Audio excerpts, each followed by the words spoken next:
in tourism.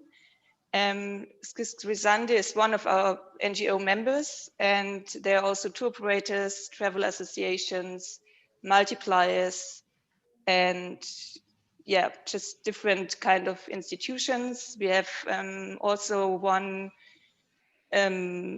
University of Applied Sciences and one training provider for tourism students as our members. And so the membership is open to all tourism stakeholders that would like to engage in human rights and tourism.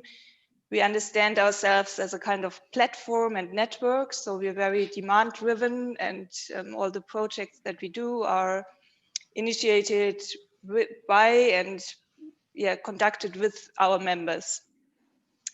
What we do, for example, are preparing guidance materials for the tourism sector. Everything that we develop is also available, freely available for the tourism sector on our website. And for example, we did one in general, a guidance on human rights in tourism about strategic implementation of human rights due diligence in business operations. We did a guidance on tourism in fragile contexts in post-conflict situations. Yeah, just different kind of material, which is very practice-oriented for tour operators, mainly for small and medium-sized tour operators. And the last publication that is shown here is about our human rights impact assessment that we did last year in Thailand and Myanmar, which Matthias will introduce also later. On our website, we have online tools. I will talk about these also, and a resource center which conducts or gives an overview about current studies, all kind of media that is available with regard to human rights in tourism.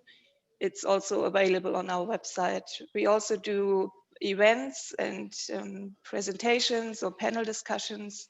We have a symposium that is finding place each year on different aspects of human rights due diligence in tourism, which is also free to participate.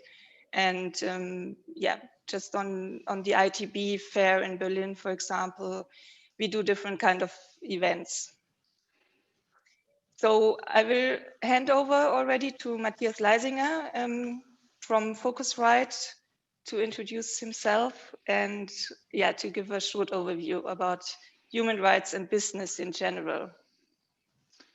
Thank you very much, Yara. Thanks also to Schyst Resande for hosting this webinar and inviting me. Just 2 sentences about myself. I used to work in the travel and tourism sector for almost 15 years. I was responsible for the whole sustainability management for the Kony Group, which also includes or included actually Apollo in Sweden. So I was quite often in Stockholm talking to my colleagues in Sweden about responsible business and human rights in business. And and actually at that time, Kony was a founding member of the Roundtable Human Rights in Tourism, because as a tour operator, we believe that it is very important to join forces, and we realize that when working on human rights and business, it is very important that you work together with scientific institutions, you work together with civil society organizations, but you also work together with your colleagues at the tour operator level to leverage your impact. So I think from a tour operator perspective, the Roundtable is certainly a very important organization and network to leverage your impact, your positive impacts also when it comes to human rights in the supply chain. So very brief, a quick overview on human rights and business, just setting a little bit the context, where are we coming from. In 2011, the UN Guiding Principles on Business and Human Rights have been published by a Harvard professor, Professor John Ruggie, which is basically the internationally agreed reference framework when it comes to human rights and business. You might have heard from other conventions, probably the most often quoted are the OECD guidelines for responsible business and on the multinational enterprises, which are also very much aligned to the UN Guiding Principles on business and human rights. The approach Professor Ruggie took at that time was basically having this protect, respect, and remedy framework, focusing certainly on the state duty to protect human rights. So it's really important to see that there is the state duty to protect human rights in within the legal boundaries. But he also highlighted the corporate responsibility to respect human rights. So saying that businesses have the responsibility to respect all human rights and take action to avoid negative impacts on the rights of the people. And then there's the third pillar, which brings basically the state duty to protect and the corporate responsibility to respect human rights somehow together, which is the access to remedy. So for a tourism enterprise, I think it is very important to become familiar with the connections of their own economic activities in the supply chain and along the whole value chain, and mapping out the various risks and impacts when we talk about human rights. And here, as Yara mentioned, the Roundtable has already developed a lot of tools and support that can help businesses to do this kind of work. So on the next slide, you can also see how this is working on an international level. What are the international trends? So here you can see that on a global level, there are this National Action Plan on Business and Human Rights. And as far as I understand, there's also a National Action Plan on Business and Human Rights being implemented in Sweden. We will talk about the European countries in a minute, but you can see that there are many countries globally also applying legally binding regulations when it comes to business and human rights. For example, in Australia, they have implemented this regulation on modern slavery. There are regulations in other countries in the world, as you can see. And looking a little bit what we did in our project, it's also important to see that, for example, there is the development of a National Action Plan on Business and Human Rights in Thailand, which also focuses on certain activities related to the travel and tourism sector. So what we can see basically, and also what you can see on the next slide, is that there is certainly a trend from soft law, having this soft law approach when it comes to National Action Plans on Business and Human Rights, to much more hard law, which basically imply binding legislations for companies to respect human rights. If you look a little bit closer into what is happening in Europe, you can see that, for example, there is a regulation in France, which is called the Loi de Vigilance. Some of you might have heard of the Modern Slavery Act in the UK, which was probably the first legislation tackling human rights for businesses in 2015. There is certainly also a trend and discussion on a European level towards more mandatory human rights due diligence for the European Union, and also links to the non-financial reporting regulations. Just recently in Switzerland, there was a vote on legally binding legislation for companies, which was on one hand rejected by the population. Actually, it was approved by the population, but there was the cantons, the majority of cantons it was not achieved. So that's why this vote or this new regulation did not come into force or will not come into force, but there will be a counter proposal will come into force, which is also looking into more strict regulations when it comes to business and human rights. So again, here in Switzerland or in other countries in Europe, you can observe a trend towards more hard law and legally binding legislation when it comes to business and human rights, which obviously also has implication for travel and tourism companies. So what we would like to do as a first quick poll, ask you, all the participants, whether you are students, whether you are lecturers, whether you are working in the travel and tourism industry, just out of your kind of a gut feeling, which human rights seems to be the most relevant for tourism businesses in value chains. So the organizer have prepared a short Zoom poll, which you could probably launch now, and then we kindly ask the participants to fill in the questions. Just click which human rights seems the most relevant for tourism businesses along the value chain. And then as you click through, we will wait a minute or so to see the results. Do you think that child rights are the most relevant, gender and women rights, community impacts, workers' rights, modern slavery linked to travel and tourism, or custom rights? So which ones are the most relevant for tourism businesses to look into?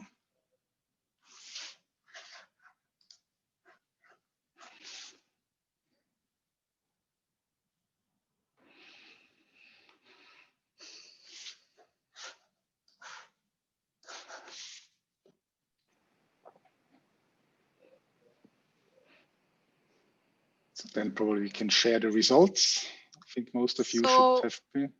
Sorry, Yes? Matthias, I don't think everyone has voted yet, so let's just give it 1 more minute. Okay. So Okay. everybody has a chance. Thank you. Okay.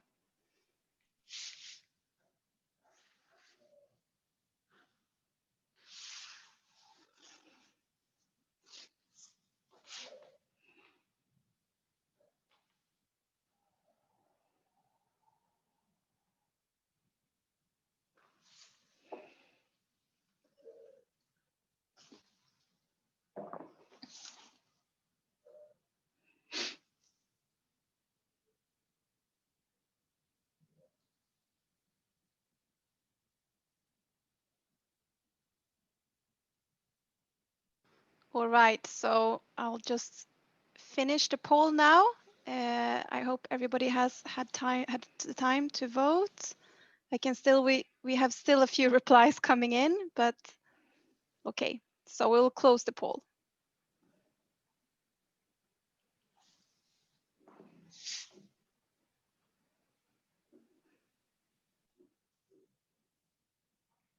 So interesting result that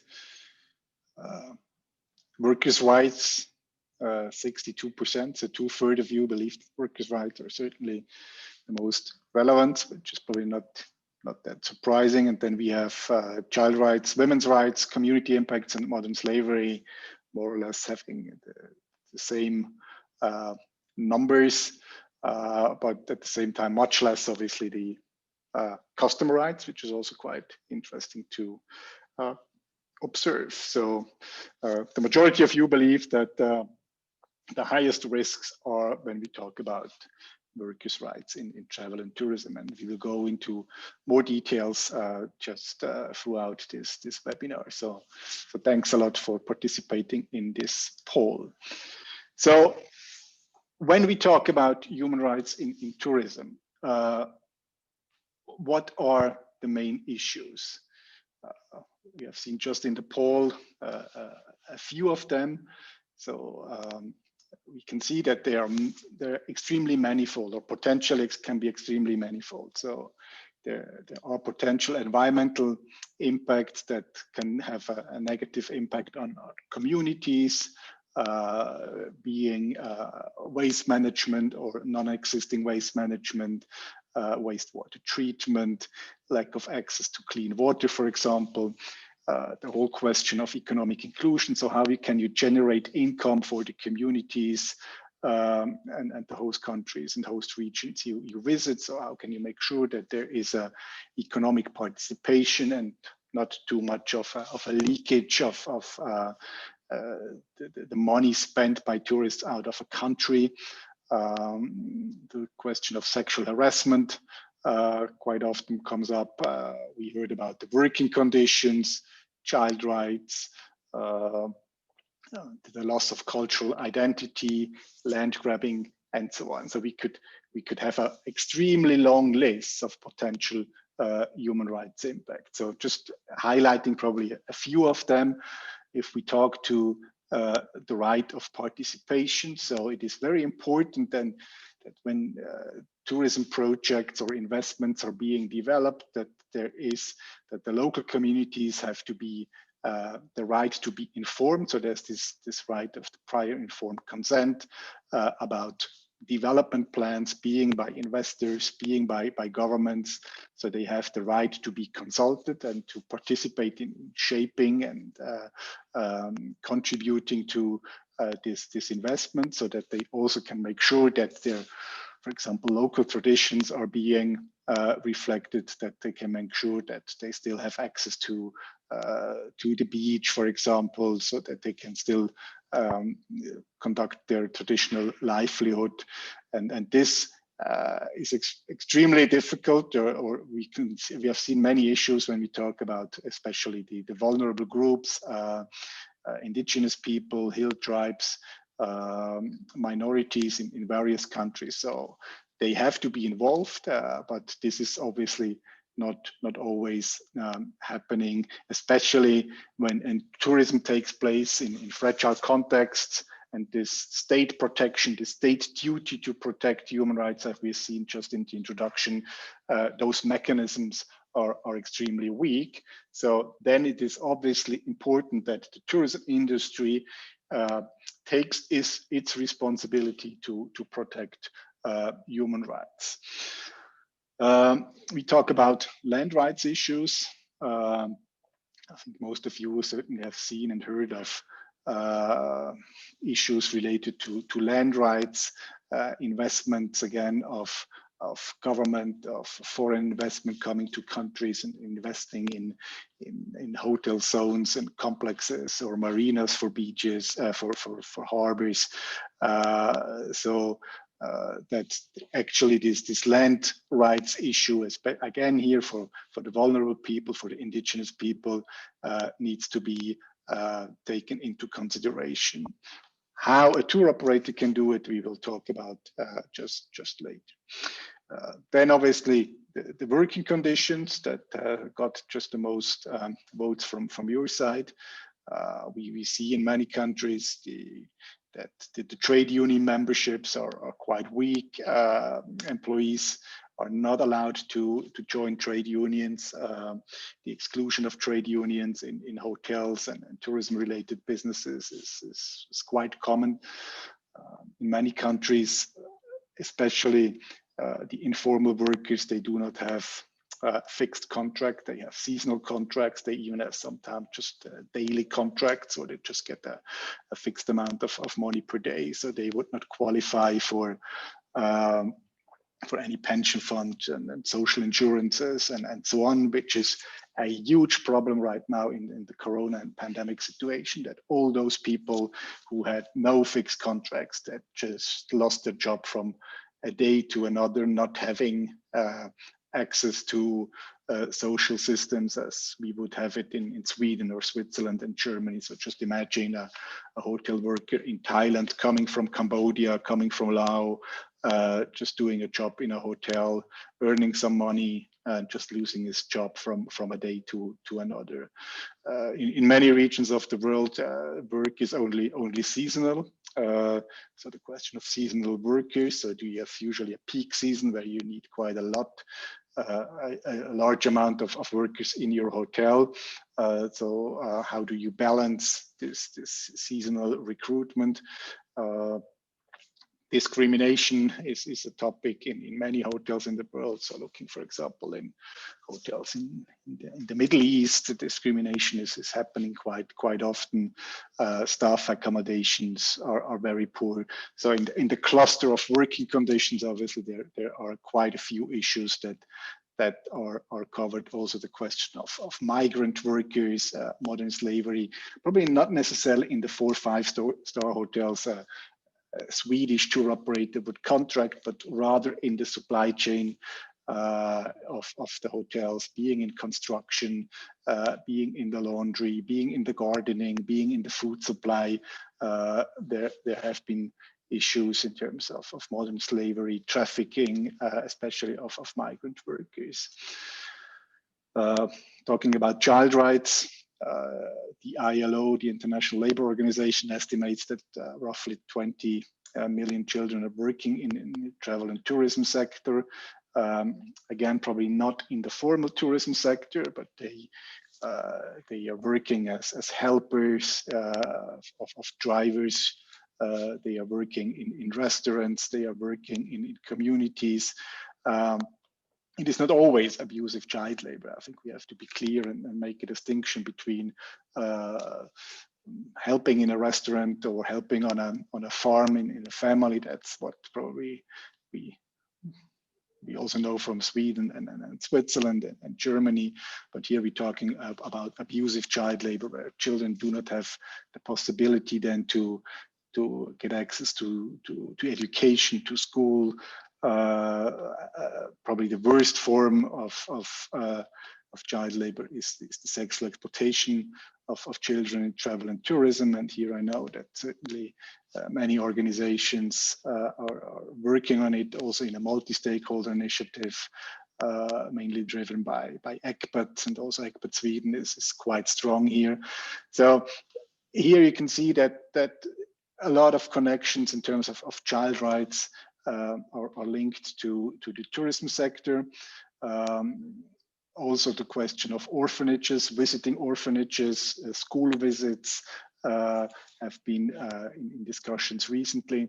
So to make a long story short, you can see that when we look into human rights in tourism along the value chain, there are so many potential issues a tour operator can be affected. And the question now is, okay, this is really overwhelming. And as a tour operator, I do want to take my responsibility, but the question is, what can I do? And how can I take a first step? And here, I think the Roundtable has developed a good tool which helps you to get started. So in our experience, it is important to take a first step. You don't have to be perfect right from the beginning, but what is important is that you start and you get started somewhere. And Yara will tell you a little bit more about how you can start your journey towards human rights due diligence in your business. Please, Yara.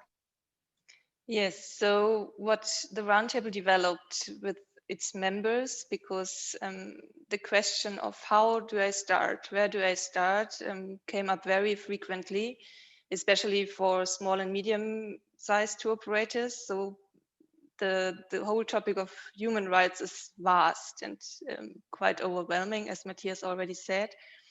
So we developed what we call the Get Started tool, which is available on our website.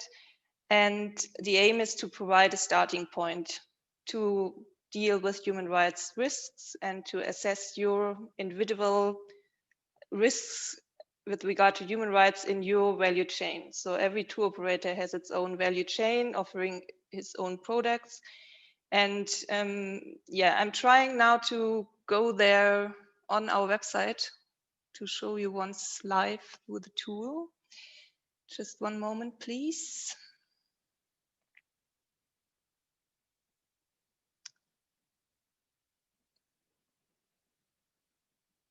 I hope you see the Roundtable website now.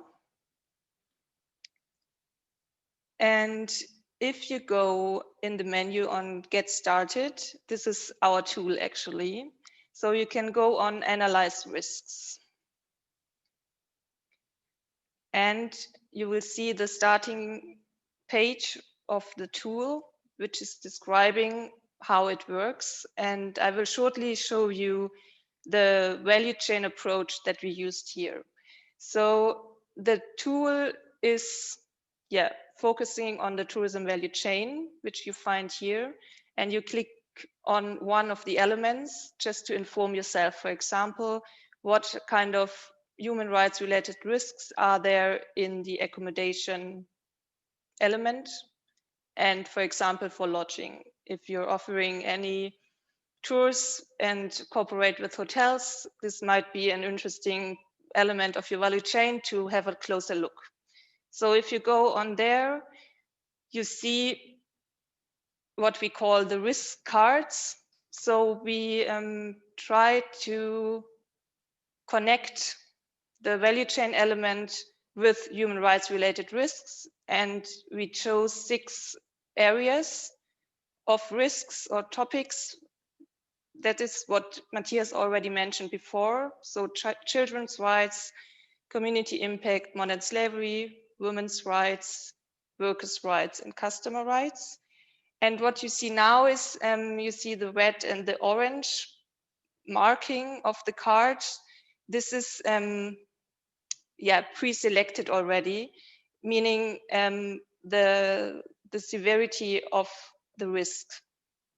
So the severity is mentioned because there are risks that that impacts a lot of people and that impact not that many people. So it's a methodology, and because this is a very starting point to assess human rights risk, we pre-selected the severity of the risks already. We will show later a little bit more how to focus on this severity, but at this stage, it's not that relevant for you. It's just a starting point. So you can see, okay, there are children's rights, there are short descriptions, and then you always can go on learn more, for example. If you go to workers' rights now, for example, because this was one of the topics from the survey that you said is most important, for example, then you see a more detailed text, a description. You see, if you scroll down,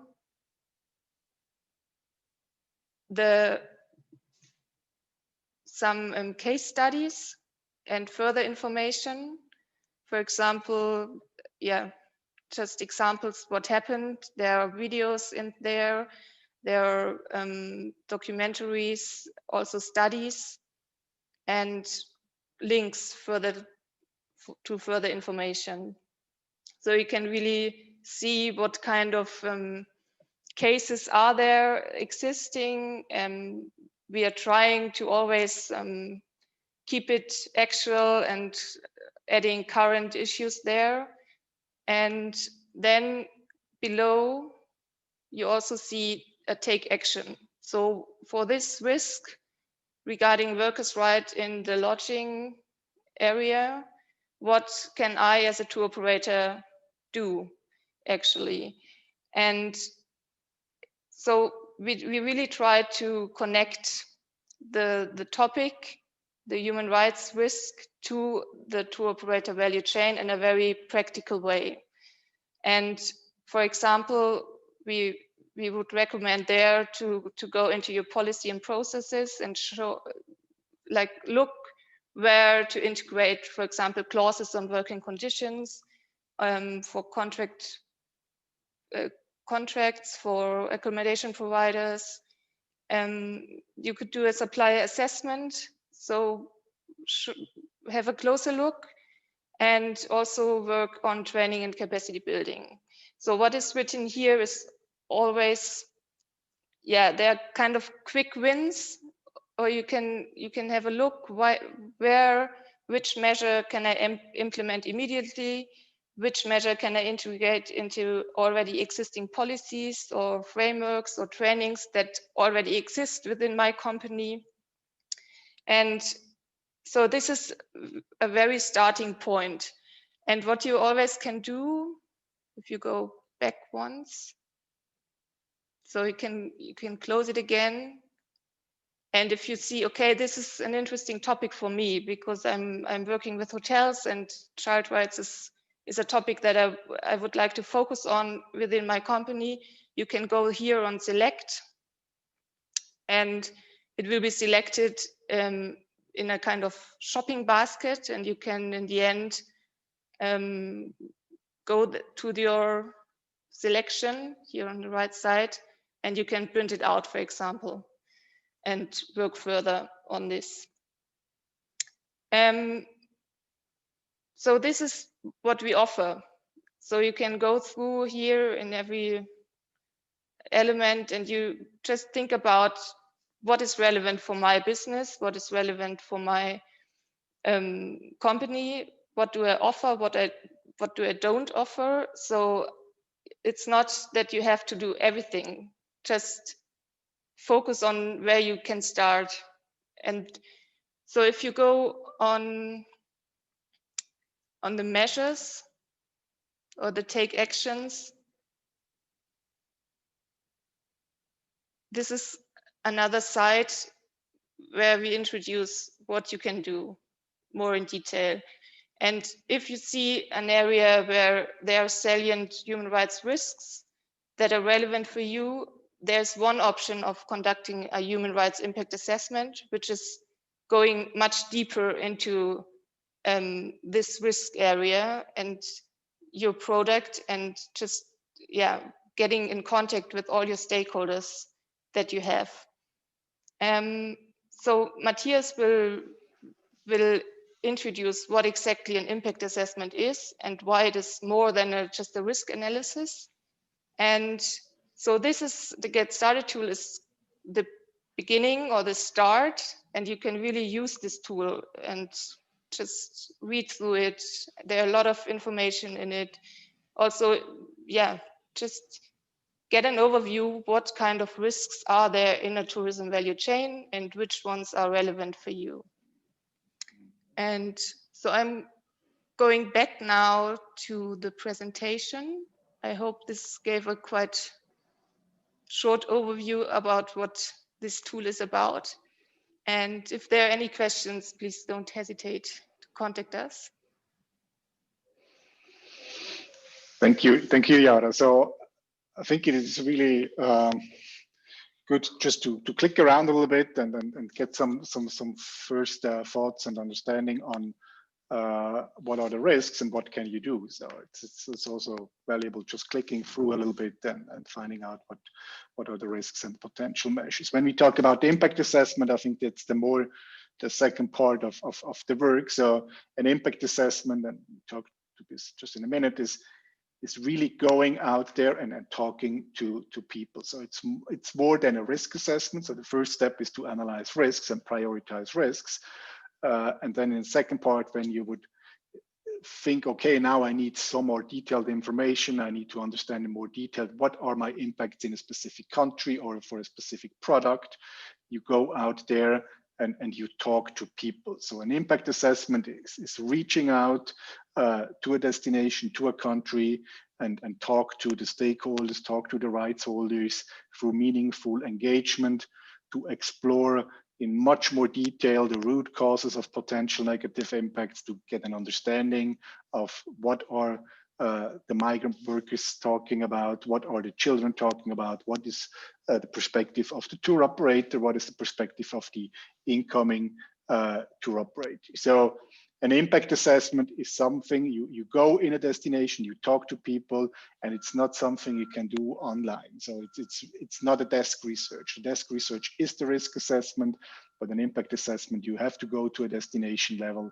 and understand the implications also for your business. But it's also important to mention, it is a snapshot of a current situation. So it's just you go there, and you assess the current situation. You also have to assess information accordingly. So it is a one-off snapshot of the situation at the destination level probably in the tourism contracts. And Yara can quickly show you how this is looking like, how this looks like on the website, what kind of tools also here the Roundtable offers tourism businesses to apply if they want to conduct such an impact assessment.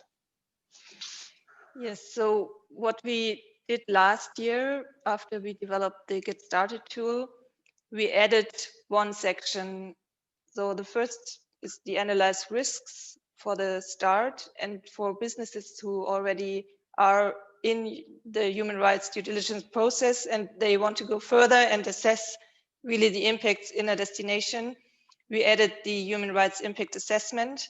So within the Get Started tool, I'm not going there live now. I'm just showing you shortly the screenshots because this is something not relevant for the businesses that start the process, but yeah, who are already in there. So we are following a step-by-step guidance within this tool and going through 5 phases, which Matthias will also explain on an example, because this project actually was two-folded. So we developed this online tool, how to go step by step and go through the phases in a very systematic way. So it's a methodology that is internationally acknowledged and was developed also by the Danish Institute for Human Rights. And at the same time, we tested the tool in an on-site assessment in Thailand and Myanmar. So we went there for 2 weeks and we were really talking to all the stakeholders and setting up the whole process. And we were thereby seeing how this tool is working, if it's logical, if it's user-friendly, etc. So this tool shows you the 5 phases that an impact assessment has, and it's going through it step by step. So you see the phases, the business scoping, the human rights scoping, then the preparation and the actual on-site assessment, and afterwards also the analysis and the follow-up measures. And what the tool does, it's giving you a lot of templates, guidance for each of the steps. It's asking you a lot of questions. So how can I decide where, in which destinations to go for an impact assessment? How can I focus really the area which I would like to assess? Because it has to be very focused, otherwise it's not going deep. And this tool really helps you for the country selection, also for the stakeholder mapping.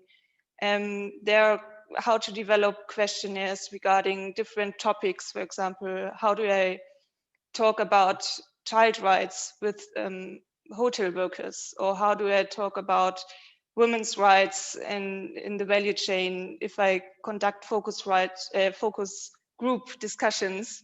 And this is also very practice oriented, and you find a lot of just templates for download. And even though if you're not intending to go in a destination to do a whole impact assessment, for us it's important that the tool still can support you as tour operators, and you can use the guidance materials and the templates also for example, if you're going for supplier checks or talking to your stakeholders. You can implement maybe some of the questions of the questionnaire into your daily businesses and just try to implement some of the human rights related questions and areas. So, and Matthias will now talk also about our human rights impact assessment that we conducted in Thailand and Myanmar, just to give you an impression how this works. And for sure, normally you go into one destination and not into 2, but we conducted it with our different roundtable members. It was a multi-stakeholder approach that we did. And so it was a little bit bigger than a normal tour operator would do it. Thank you, Yara. Yes, what we did, and I think that's important to mention, is probably not typical human rights impact assessment a tour operator would do. We did impact assessments whilst working at Kony, so the approach might slightly differ. But at the end, what we did was reaching out to two destinations. One was in Thailand, and one was Myanmar. To basically conduct an on-site assessment applying the tools Yara just described. And as I mentioned before, of course, there's a lot of preparation implied with the work. You have to do a lot of desktop research. You have to do a lot of stakeholder consultation, reaching out to stakeholders, talking to people who know somebody. So it's kind of a snowball system just to make sure you reach out to the right stakeholders. And basically, based on desk and online research in the preparatory work in Thailand, we talked to, for example, 44 workers in hotels. We met managers of hotels. We met community representatives. We met also people representing government and international organizations, civil society organizations, and trade unions. Same approach in Myanmar. So again, we looked into the workers, we looked into the children, we looked into all the different aspects in terms of human rights we discussed, and conducted a very robust and huge stakeholder mapping and reach out plan. And at the end, I think we talked to more than 400 stakeholders in the 2 weeks. So you can see that there is a huge amount of information that's being collected. When we look into what we did in Bangkok, just very briefly, we then reached out to Phuket and Chiang Mai and had the same process basically in Myanmar. So we had 2 teams working in parallel, having a kickoff together, having a closing event together in Yangon. But basically, the aim is that you talk to as many people as you can, and you never stop assessing. So when you're staying in a hotel during the night, then you might talk to the cleaning lady, where she's coming from, how long she has been working in the hotel, whether she likes it to work here. When you're having breakfast, you talk to the waiter, you talk to the chef in the kitchen. So it's a lot of informal talks and gathering a lot of information throughout the process. And at the end, what is important then, after talking to as many as 400 stakeholders, you have to prioritize the impacts, and prioritizing impacts is it's not an easy exercise. Actually, we conducted workshops with the Roundtable members, with the Roundtable, and again, here you have the framework which is provided by the UN Guiding Principles. On one hand, you look into the severity of a certain issue, and at the same time on the leverage. So talking about severity, you have this 3 dimensions: the scope, so how widespread would an impact be? So for example, the number of people affected. So if you have a lot of migrant workers being affected, for example, then the severity is high. The scale, how grave or serious would an impact be? So if you have only, in brackets, 2 cases of sexual exploitation of children in a region, then the scale would be high. Probably the number might be not as huge as probably women being affected by sexual harassment. So just playing a little bit what we did here, and then the question of remediability. And on the other hand, you look into what is the relation to and the influence to the business. So whether you're causing, contributing an impact, or you are linked to an impact. So causing an impact means that the workers in your own company are discriminated. So that's a direct link to your company. Probably the majority of the impacts in the travel and tourism supply chain might be contributing. So you're contracting a hotel, and then there might be issues in a hotel. Hotel workers, migrant workers, so that means contributing, and being linked to then means that when there is an issue in the supply chain of the hotel, so for example, the construction company in the hotel you are contracting, hires migrant workers without any permissions and social securities, or even probably forced labor. So that's the exercise we did here. And yeah, it's not necessarily easy, but it helps then you to prioritize impacts. And what you can see then on the next slide is the result of the analysis in Myanmar and Thailand. So you can see, I don't have to go in all the details here, that land rights are an issue that has very high severity in Myanmar, for example. So the question of investment property rights is certainly a huge issue in Myanmar.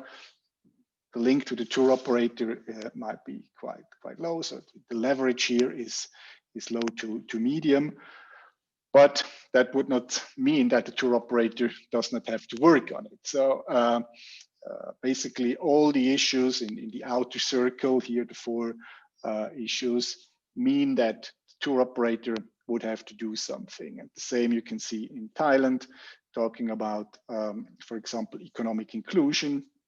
You can see that the severity of the impact is, again, here probably medium, but the link to the tour operator is quite high, because through the product development, for example, he can make sure that there's more economic inclusion. And in general, you can see that when there is an issue more on the writer side, which means that there is a high leverage, then it is more something a tour operator can do on its own. But the more you go to the left side, on the lower leverage side, it is very important that you work with organizations such as the Roundtable, because you cannot tackle an issue on land rights on your own. It's very hard to tackle an issue such as child rights in Thailand on your own. So you have to work with other organizations, with peers, to have an impact. And that's why I believe that the Roundtable has such a power to be a force for more human rights in the travel industry, because it brings the stakeholders together to have a much bigger impact at the end. So after the prioritization of those impacts, then obviously you have to do something. And if you look in all the details in the report, which is also publicly available on the website of the Roundtable, so it's a PDF you can download and read in all the details. We have proposed very concrete measures, potential measures for tour operators, but also potential measures for the Roundtable. So it gives you also some ideas and hints and guidance on what can you do and who are the potential partners to have an impact. So whether working with the DMCs, with the communities, with a larger organization such as PATA, the Pacific Asian Trade and Tourism Association. So there are a lot of things you can do to have a positive impact.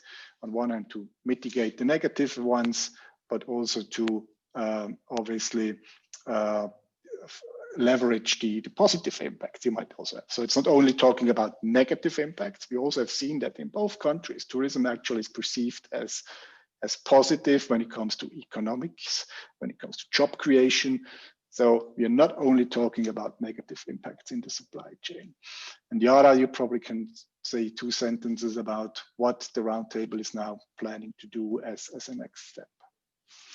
Yes, so what we are doing now is, I mean, actually the year 2020 was kind of very special for everyone, and especially for the tourism sector.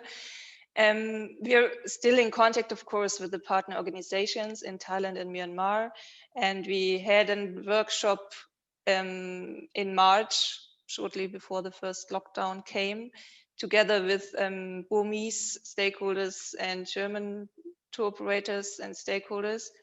So we are trying to find out now which of the measures are relevant and how did it change now in this year. So are there topics that are increasingly challenging now with the COVID-19 pandemic, or where is a shift? Because as Matthias already said, an impact assessment is always a very timely view into the value chain.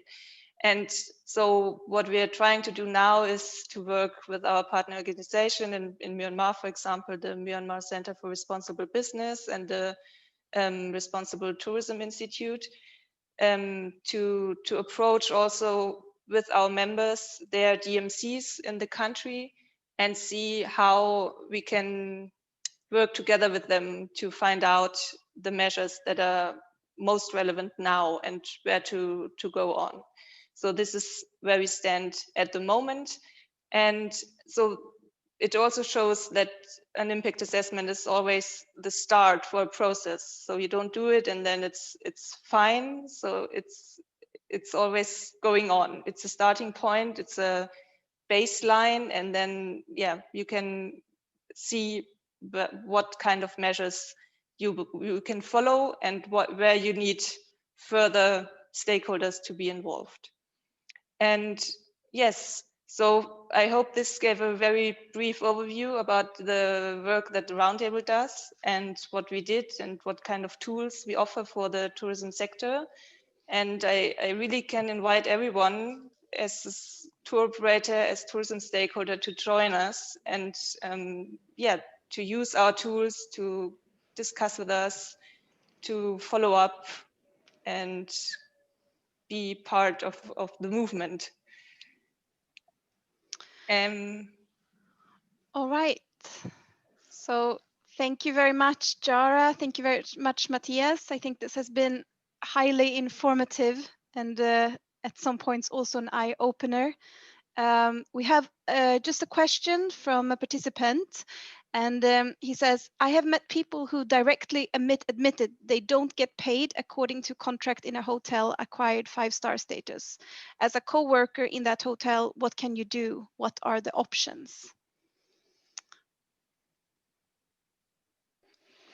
So if I get it right, so you're assuming that there is another person working in that hotel who gets knowledge about this situation. I think then it's a little bit depending on the hotel as such. So if there is an internal grievance and complaint mechanism, obviously you can take it internally forward. So talking to the human resources, for example, talking to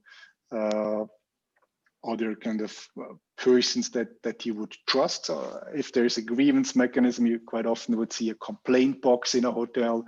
So I would start raising the issue first internally, and then in many hotels there's also some sort of a staff committee and whatever. So that would be probably the first step. If that would not help, then I would check out whether there's a trade union in this region, in this area. And if then the hotel is also working with international tour operators and incoming DMCs, that would probably then the third step be to raise the concern towards them. So that's kind of the different escalation levels you would have probably. Thank you, Matthias. So, Jara, I know that you will be speaking to us about step 2 as well. Sorry, can you tell me again? Sorry, Jara, I know that you will be speaking to us and telling us a little bit about next step, the second step that will be a workshop in January. Sorry, yes. So for everyone who's interested in getting a bit more details, we are offering also a workshop, which is a 2-hour session together with Schyst Resande. And we are inviting tour operators, so especially product managers or working with a tour operator, to discuss a little bit more in detail how can we use the tools, how can we get to know the methods, working on the human rights impact assessment, and also to work on a case study, for example, to get it more practical. And we would really like to invite all of you to write to Schyst Resande on the website and yeah, to apply for the workshop. It's meant to be on 29th of January and yeah, for 2 hours. So thank you so much, Jara, for this information. I have just copied the link for the workshop, so you know where to go in and apply for a place at the workshop. And just to clarify, this workshop is for professionals only, professional tour operators only. But please take a look at the chat, because there you see the link for the article at the website. All right. Yes, Jara, would you like to finish? Yes, sure. So I hope this 1 hour session was not too much input, but gave you a good overview about human rights due diligence in tourism. And I'm very thankful that we could offer this webinar in cooperation with our member, and also to Focusright, who was supporting us with the development of the tools actually. So yeah, I hope we stay in contact, and I would be very happy to see you on the workshop, and also to stay in contact with you. Thank you very much. Thank you also from my side. Thank you, Yara. Thank you, team from Schyst Resande, for setting this up. Click through the tools. It's very useful, very helpful to get an idea on risks and impacts. And I'm sure Yara is happy and open to answer any questions that come up, and join the roundtable. It makes sense. Have a great day. Thanks a lot from my side. Thank you so much, Jara. Thank you so much, Matthias, and to all the participants. Lovely to have so many of you joining us this morning. And just keep a lookout, because we will host a series of webinars on these kind of issues throughout the year, next year. So just keep a lookout on the web, schystresande.se. So I wish you everyone a great day, and thanks again, Jara and Matthias.